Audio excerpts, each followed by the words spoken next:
सोचा था ये वाला टॉपिक लेना चाहिए या नहीं लेना चाहिए, क्योंकि जो चीज स्क्रीन पर आती है हम जनरली उसी पर बात करते हैं। और पूनम पांडे स्क्रीन पर नहीं आती, कम से कम हमारी स्क्रीन पर तो आती ही नहीं, हम लाते ही नहीं। जिसने सब्सक्रिप्शन ले रखा होगा उसकी बात अलग है, पर चलो किसी की स्क्रीन पर तो आती है। ऊपर से इतना बड़ा बवाल उन्होंने काट दिया है कि हमने सोचा वीडियो बनाना बेहद जरूरी है। अब तक तो आप सभी को पता चल गया होगा कि पूनम पांडे अंडरटेकर के बाद दूसरी ऐसी शख्सियत है जो मरने के बाद जिंदा हुई हो। अगर आप एकदम ही भोले मानुष हो जिसको ये पता ही नहीं कि पूनम पांडे कौन है, ये मरी कब और जिंदा कब हो गई, या फिर आप उनमें से हो जो पिछले 48 घंटे से किसी फ्लाइट में थे और आप तक कोई खबर ही नहीं पहुंची, तो ऐसे लोगों के लिए मैं संदर्भ प्रसंग सहित पूरी व्याख्या कर देता हूं। करो ना भाई। पूनम पांडे एक मॉडल है जो कि ये कहकर 2011 वर्ल्ड कप में चर्चा में आई थी कि अगर टीम इंडिया वर्ल्ड कप जीत जाती है तो मैं निर्वस्त्र हो जाऊंगी। क्या बोला तूने? खाओ मां कसम। मुझे तो तभी भी समझ में नहीं आया था कि अगर इंडिया जीत गई तो इसमें कपड़े उतारने वाली क्या बात है, लेकिन उस वक्त ये पब्लिसिटी स्टंट काम कर गया और 2012 में गूगल ने बताया कि सबसे ज्यादा भारतीयों ने पूनम पांडे को सर्च किया गूगल पे। बताइए जरा, उस साल महेंद्र सिंह धोनी वर्ल्ड कप जीते थे, लेकिन सर्च करने वालों ने पूनम पांडे को सर्च किया।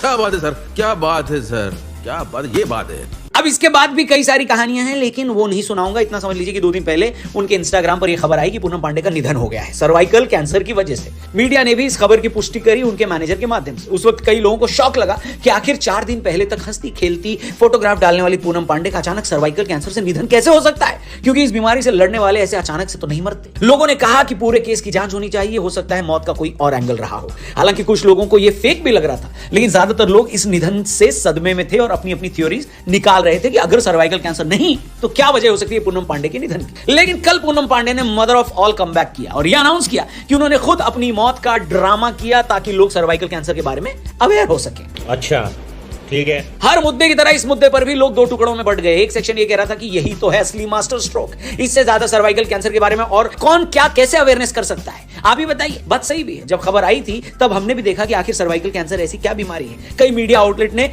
सर्वाइकल कैंसर के मिथ्स, फैक्ट्स और प्रिकॉशनरी मेजर्स पर आर्टिकल भी लिख डाले। तो जो वो अचीव करना चाहती थी वो तो उनने कर लिया, लेकिन ऐसा मानने वाले बहुत कम लोग हैं कि उन्होंने बहुत अच्छा काम किया। ज्यादातर लोगों को तो यही लगता है कि ये बड़ा ही चीप, भद्दा, घटिया पब्लिसिटी स्टंट था। मौत कोई मजाक की बात नहीं है। इस तरह का कैंपेन करके उन्होंने उन लोगों का अपमान किया है जिनको सर्वाइकल कैंसर की वजह से इस दुनिया से विदा होना पड़ा। और अब आप पूछेंगे कि इस पर हमारा क्या मानना है। आप नहीं पूछेंगे तो भी हम बताएंगे कि हमारा क्या मानना है। तो दोस्तों देखो, ऐसी बात है ना कि बचपन में कहानी सुनी थी हमने। एक छोटा गडेरिया था जो गांव वालों का ध्यान खींचना चाहता था कि भेड़िया आया कहकर। एक दिन वाकई भेड़िया आया, लेकिन लोगों को लगा कि ये तो बेवकूफ बनाता है। कुछ वैसी ही कहानी है ये वाली। सर्वाइकल कैंसर मीडिया और पब्लिक डोमेन में एक दिन पहले ही आ गया था जब बजट अनाउंस करते हुए देश की वित्त मंत्री निर्मला सीतारमण जी ने सर्वाइकल कैंसर की वैक्सीनेशन को प्रायोरिटी बताया था। उसके फौरन बाद इस तरह का कैंपेन करना, जिसके बाद आपको पता है कि फोकस सर्वाइकल कैंसर पर नहीं आप पर रहेगा, तो इसका मतलब है कि वो अवेयरनेस कम और पब्लिसिटी ज्यादा चाह रही थी। और पूनम पांडे को तो एक बार साइड में रख दो। ये इंडियन मीडिया का क्या चक्कर है भाई, कहीं से भी खबर आएगी और आप लोग चला दोगे। गूगल भी 2 फैक्टर ऑथेंटिकेशन करता है,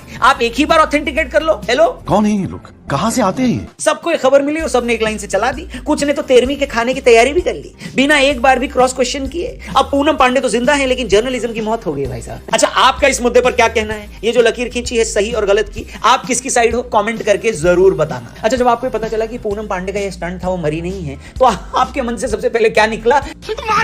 खोपड़ी तोड़। वो भी मैं कमेंट सेक्शन में पढ़ना चाहता हूं, तो भर डालो। और हाँ, चैनल को सब्सक्राइब कर डालो अगर अब तक नहीं किया है तो।